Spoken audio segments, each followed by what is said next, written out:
kami ng bayan. Mag-attend kami ng meeting ni ate niya. Nagsakay lang kami ng horse. Dahil di naman kami marunong mag-drive ng motor namin. Dahil wala ang papa namin. Yan. Mag-horsey lang kami. Super init. Kaya nagpayong kami. Oh, kawawa naman ang payong namin. Sira. Pero okay lang. Kaya pa naman. Medyo maputik ang daan namin. Pero okay lang kasi nakakabayo naman kami.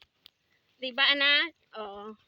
Basta may gilder talaga, okay lang na dalhin siya. Oh, kasi safe naman siya. Basta marunong kang mga bayo. Oh.